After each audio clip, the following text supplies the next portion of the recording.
The Endless Feast is proudly sponsored by the Edmonton Economic Development Corporation, the Montana Office of Tourism, and the Foundation for the Mid-South. The Endless Feast travels the continent to explore and celebrate local food at its source. It's the connection between where our food comes from, it's the farmers, the producers, the people who cook it, and the people in the community who are eating their food every day. There's so many things in our society that divide us, and what we eat can really bring us together. It's about eating a gourmet meal made by a local chef, served in a gorgeous outdoor setting. It's wonderful. It's really good. I think everybody's going to walk away with the feeling that they've been to a very special event. The Endless Feast is a celebration of sustainable agriculture, which is something that I feel a lot of joy about because it means we will be able to feed ourselves and our great-great-great-grandkids for generations to come.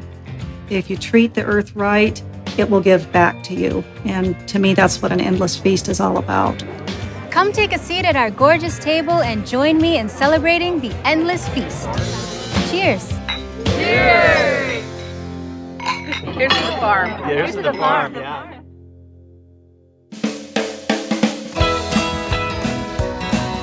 This week's feast is in New Orleans, Louisiana, which is part of the Mississippi Delta. When it comes to food, New Orleans has it all. Their Creole and Cajun flavors put them on the culinary map. We're really fortunate this week to have 3 talented and acclaimed chefs creating local dishes for us. Chef Susan Spicer, James Beard recipient, and author of Crescent City Cooking. Chef Donald Link, also a James Beard Award recipient and author of Real Cajun.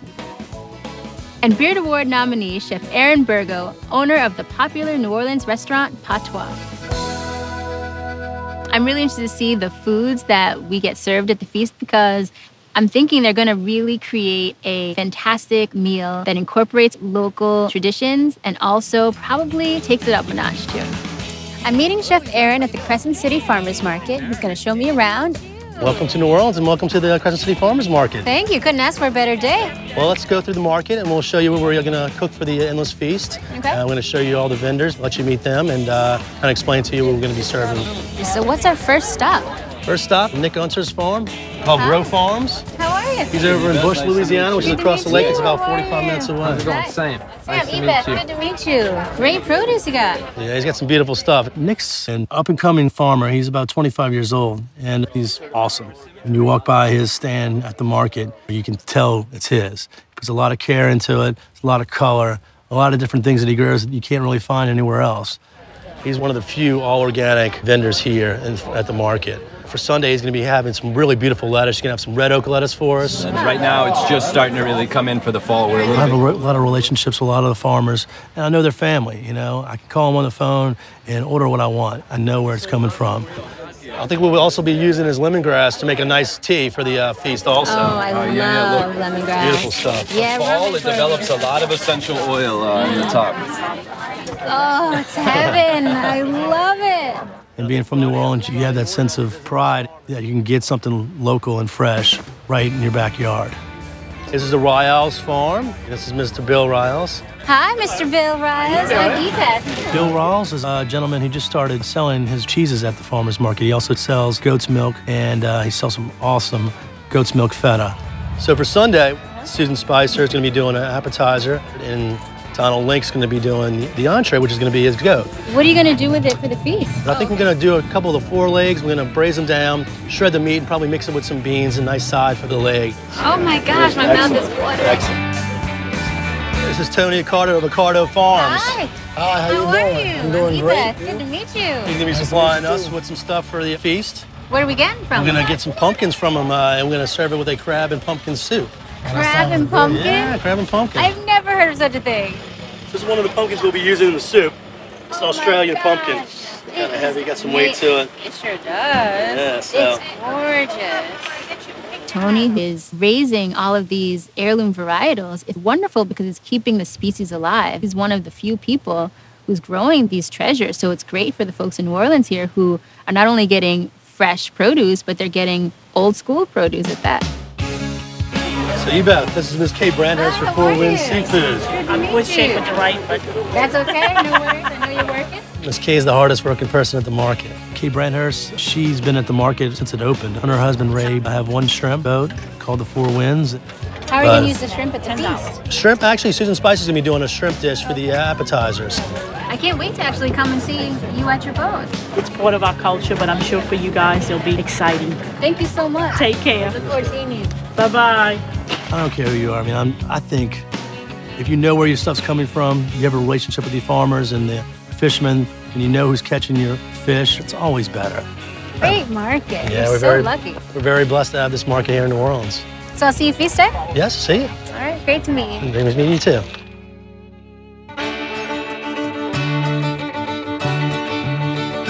Come on aboard, Abita. Hey, how are you? Fine, nice to meet you. My first time on a shrimping boat. This is pretty cool.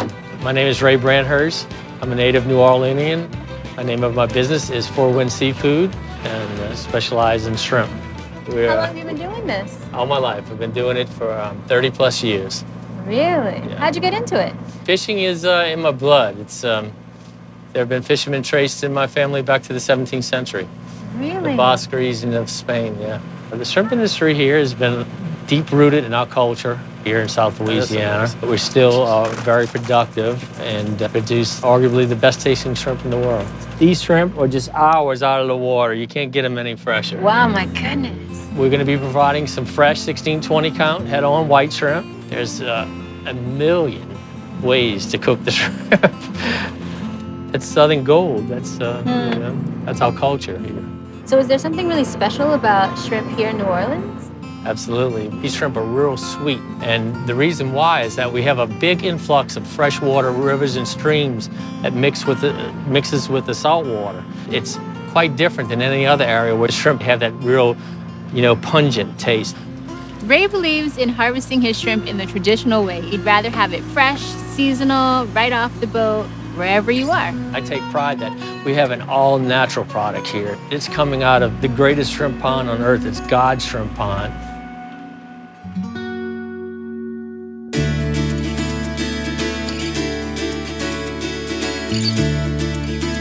Hey, Tony. Hi. How you doing? I'm doing good, and you? I'm great. It's so beautiful out here, my goodness. I'm Tony Accardo from Accardo's Gourmet Produce. We have 8 to 10 acres, and what I grow is mainly heirloom produce, things you basically can't get in the store anymore. So what things are growing right now? Right now I have a lot of heirloom peppers and heirloom tomatoes about a couple weeks off from turning color. I've got some Savoy cabbages from Italy, also some Italian cauliflower. Up front we have some heirloom okra and beans, as well as a few different kinds of colored beets. Tony grows 500 some odd different varieties on this farm, and for the most part, he tends this whole area by himself. You mentioned heirlooms. What does that mean? An heirloom is basically a variety that's over 50 years old. It's a variety that you can get your own seeds from. It hasn't been a hybrid or crossed with anything, or it hasn't been genetically engineered. I think it's very important to keep heirloom produce going because a lot of these varieties are close to extinction. Once you lose that taste, that flavor, it's gone forever. I think that eating heirloom varietals, it's like taking a bite of your history. It's like taking a bite of old traditions. What things are we getting for the feast? The chefs already have a couple kinds of pumpkins they got from me at the farmer's market. But I wanted to try to get some of this heading mustard. Can I see? It actually makes a head like a lettuce or a cabbage. It does look like cabbage. That is so cool. This fall, we're gonna plant fava beans for the spring. It's actually gonna add nitrogen to the soil and fertilize it naturally. When it comes to springtime, we want to plant our root crops like beets and carrots. We can actually grow those using no chemicals, no fertilizer whatsoever, just what's already in the soil. So who mostly buys your produce? Is it chefs or farmers market folks? Well, I sell a lot at the farmers market, but some of the chefs actually are here now. They come by and pick some of their own things. Wow. And they get the exact plants that they want, the exact colors, and get it right back to their restaurant, real fresh. Tony has successfully connected his farm not only to consumers, but also to restaurateurs and to chefs who come to his farm and harvest their own produce. We come out once a week and pick a bunch of stuff, see what he's got, change our menu accordingly to what he's growing. Ooh, these look cool. What is this? These are white beets right here. Cut them open and it kind of looks like a potato, but mostly the white ones actually taste a lot like real fresh sweet corn. If I'm gonna be a farmer, what I'm interested in is putting the best tasting, best looking, most cared for product out there. If that's not the reason behind it, to me, there's no reason to do it in the first place. Tony, this has been amazing hanging out on your farm. Just incredible. Thank you so much. It's nice to meet you. I'm at Abita Brewing Company. I'm going to meet Dave and Mark. They're going to show me around the brewery and introduce me to the beers for the feast. Abita is a craft brewery. We started brewing beer in 1986, and our whole goal is to make all-natural, full-flavored ales and lagers. Most of our beer is sold within a 2-hour drive from the brewery, and that's very important to us to be local and be a part of the community. This is awesome. I love being up here. Well, this is where all the activity takes place. And what we're going to do is we'll have the malted barley. It's going to run through a roller mill, and then it's going to go into this vessel, which is called the mash tun. Well, we start brewing off by milling malted barley, and what we do is we add hot water. The hot water activates the enzymes. The enzymes then convert the starch to sugar. That's called the mash. The mash is then brought to a lauter tun. In a lauter tun, we filter out the sugars from the grain bed. This is just like brewing coffee or tea. The water goes on top and it sifts through the grains, picking up the colors and the flavors and the sugars, but leaving the husk of the grain behind.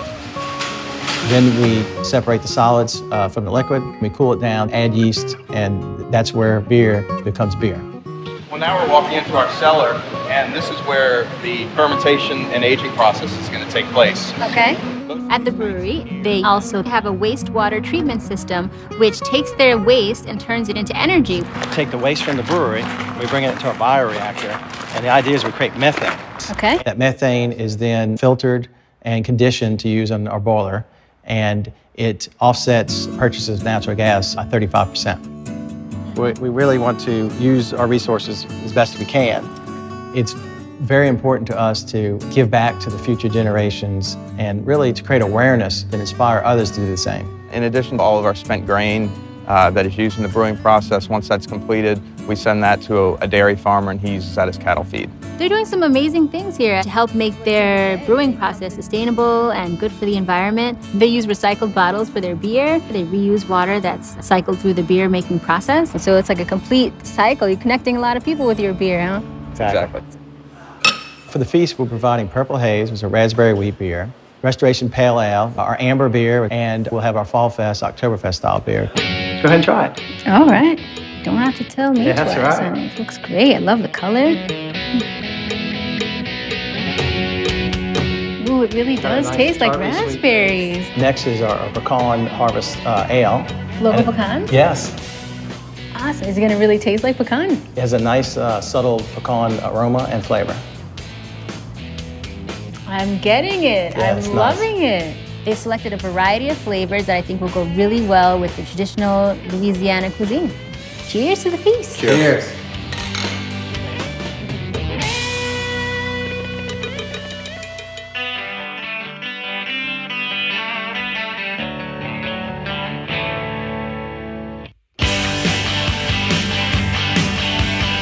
Tupac Joy.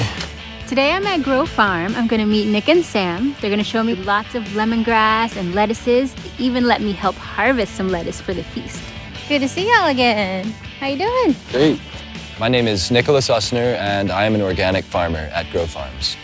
Our total property acreage is 12 acres. 6 are dedicated to natural habitat, and there are a few acres of fruit and row crops. I'll have to cut some lettuce for the feast, I believe. Awesome. Let's do it. I can help. Great. I've got some crates in the greenhouse. We'll cut through here and go get started. For the feast, I will be providing 2 different varieties of heirloom lettuce, a scarred, a red oak leaf variety of lettuce, baby red Russian kale, West Indian lemongrass, and a baby heirloom butterhead lettuce. Is this our lettuce? This is our lettuce row, planted with color patterns to confuse insects. There's also more Cantonese pak choi farther down the line. I was raised with my father teaching me organic practices as a child. I was certified a year and a half ago. You're willing to use the word organic with your product. People know that you are serious about what you're doing. Basically, when you're cutting head lettuce, you tip the head of the lettuce to the side and cut right at that line where there's no old leaves and you have this little rosette. It's gorgeous. Absolutely gorgeous. One of the main virtues that I farm by is seed preservation, maintaining vegetable varieties, maintaining heirloom seed stocks as well as ethnic varieties. Composting, crop rotation, it boils down to a handful of techniques and practices that all create a sound farm, when compiled together. This lemongrass is just gorgeous. Is there a reason why you plant it next to the lettuce? Yeah, absolutely. These are the lemongrass roots that really help to break up the soil and also mine nutrients from farther down than the vegetable roots actually can. These are amazing. Look at the color, right? Oh my goodness. Really wild I want leaf to taste texture. Ooh, tangy. As fresh as it gets. Environmental sustainability is acting as a steward towards the land that we farm, caring about the environment and making the choices that are important in preserving it. So are you excited about the feast? Very excited. It's a privilege really to be supplying food, to something like this, where the stress is on the value of local food. Mm-hmm. Yeah, it's a really good feeling to be a part of it. I love what I do. I love every day of it. I'm responsible for what I'm producing, and the ethics are my choices. So my choice directly affects nutrition in food, and I take that as a huge privilege. Well, I thank you for the tour. Absolutely, Ebeth.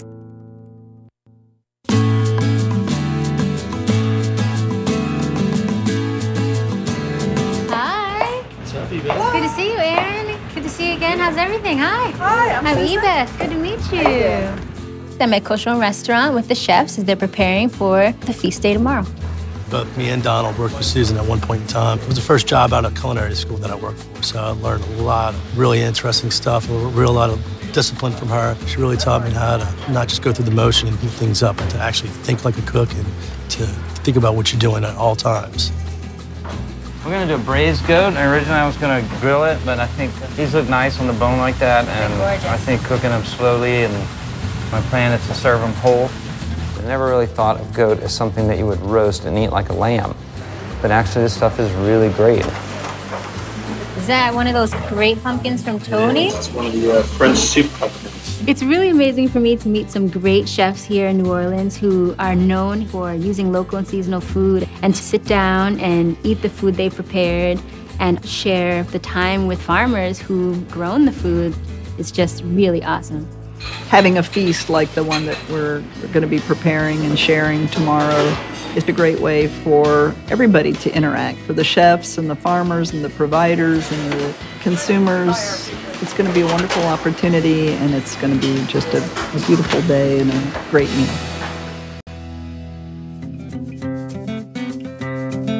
We're going to go between the trees. Just keep on going this way. It's feast day. I'm at Victoria Inn at Lafitte in Louisiana. Right now we're setting up, putting the tables there. We're gonna get the tablecloths in a minute. Plateware, silverware, glassware, all of that will have to come too. The chefs will start cooking and the feast will begin. You don't need an oven, do you? Yeah. What's going on, man? What's going on, Aaron? What's that? Lemongrass bulbs. Nice, beautiful. No, just leave these perfect, and you can rip these up a little bit. We've got Purple Haze, Pecan, Fall Fest, Restoration Ale, and Amber. Well, it's 1 p.m. on feast day. I think we're looking pretty good. Got the goats in the oven.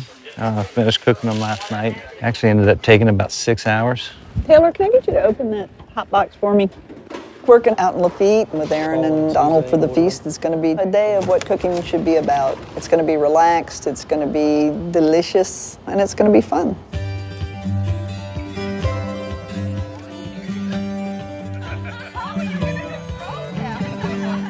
My name's Ann Tunerman. I'm the founder of Tales the Cocktail, and sometimes referred to as Mrs. Cocktail. Ready to have the official cocktail of the city of New Orleans? The Sazerac is history in a glass. It's a cocktail that's never had a coming of age or a fall from grace. It's just so classic. Yeah, tell me what's in it. 2 sugar cubes, a little water, Peychaud's bitters, Sazerac rye whiskey, and herb saint. All those ingredients really represent everything New Orleans is about. Put all those together, a little lemon twist, and you have the authentic drink of New Orleans. Now you're gonna muddle, okay? So you're gonna put some muscle behind this, and you're gonna basically break up the sugar cubes and mix those together with the bitters and the water. Okay, good job. There you go. She's a pro already. The Sazerac is a great compliment because everything you have at the feast is also authentic and genuine. It's got some kick to it, but really, you know, well balanced. I'm feeling it right now here. I actually work with Motivatit Seafoods, and they're using our oysters tonight at the feast. We're a family-owned local company. The family has been working in the oyster business since 1770, when the very first member of the family moved from France. So it's great to share it with all these other people. That's wonderful. We have a butcher shop, and we make all our own salamis. On this plate in particular, we had some sopressata, chorizo, pork rions, and various types of salami. This is one of the hors d'oeuvres, and it's a 3-cheese stuffed mushroom.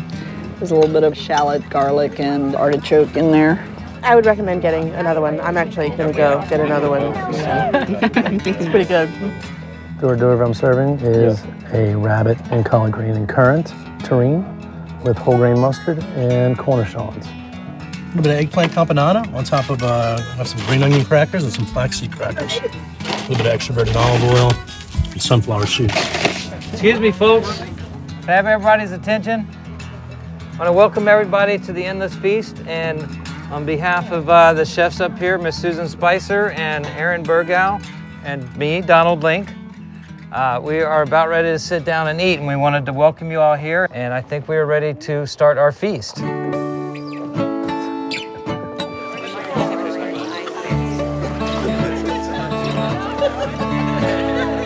For the feast, I am doing a pumpkin and crab soup. Using a couple different pumpkins, I roasted those up and cooked them down with a little crab stock and a little leeks and onions and pureed it. And we're serving that with a little bit of fresh local crab meat and a little bit of toasted pumpkin seed. Wow. That is really good. Creamy and rich. The pumpkin and the crab is an incredible combination. It's delicious.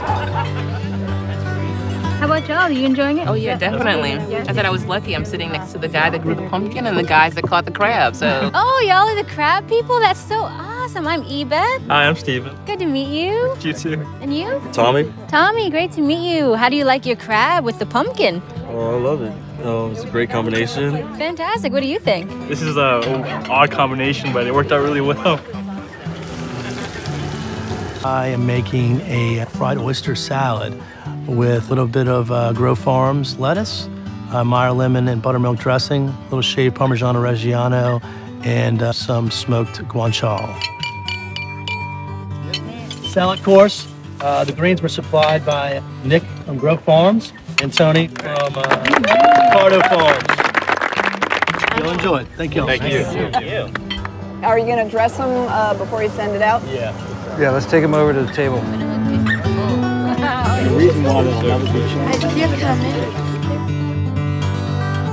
The greens are really fresh. The buttermilk is rich. It tastes very New Orleans. Did you enjoy your greens in the salad? What'd you think? Delicious. Wonderful. Delicious. Still fresh from when we picked it. For the feast, I'm going to do a shrimp and farro risotto with some roasted squash. The shrimp are from Four Winds Seafood, and they're beautiful. Farro is a wheat, and it's a whole grain that's been cooked with onions and fennel and garlic, and shrimp and chicken stock, and then the roasted shrimp. Donald's course is a braised goat from Ryle's farm with a little bit of white beans and braised veg. You gotta be very careful moving this stuff around so it doesn't fall apart. Oh, Yeah. This is the braised goat. I think it's a really great meat. I think a lot of people were surprised. The way it was raised here, it is a completely different thing. It's more along the lines of a lamb with a little more of a beef flavor and a little bit of game to it. The goat was wonderful. The meal so far has been fabulous, and the best part was that it was all local Louisiana food, wanting to support our farmers, our fishermen. So yeah, we're thrilled to have had Endless Feast here at Victoria. Susan's dessert course is a lemongrass panna cotta. This is with local satsuma and banana compote and a little kaffir lime satsuma sauce. such a great finish to a meal. Unbelievable. We want to keep the farmers here. When we buy these things, it keeps the business going. If we stop buying it, they stop making it. 2 million.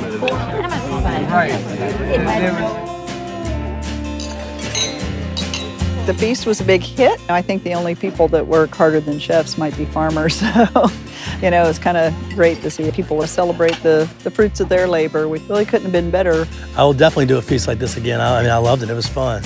And I think everybody liked it. The place was beautiful. All in all, it went great.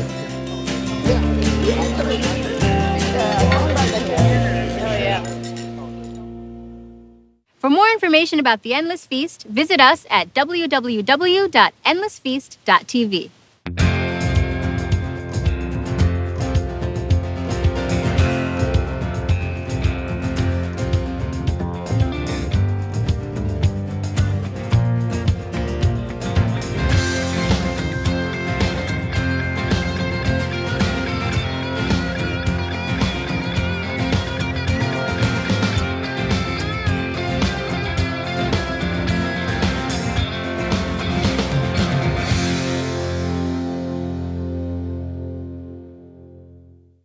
The Endless Feast is proudly sponsored by the Edmonton Economic Development Corporation. Edmonton, Canada's festival city, is home to 3,500 restaurants and 16 farmers markets offering fresh produce and Canadian game meats. We join the Endless Feast in educating communities to eat local. And the Montana Office of Tourism. You'll find Montana beef, craft brews, and dozens of other locally grown foods at farmers markets and restaurants from Yellowstone to Glacier National Parks. Montana's agricultural heritage is proudly supported by locals and travelers alike. Also, the Foundation for the Mid-South. The Mid-South, Arkansas, Louisiana, and Mississippi, is world-renowned for its close connection of food and culture. We join the Endless Feast in celebrating sustainable agriculture and the positive impact it has on health, wellness, and the economy.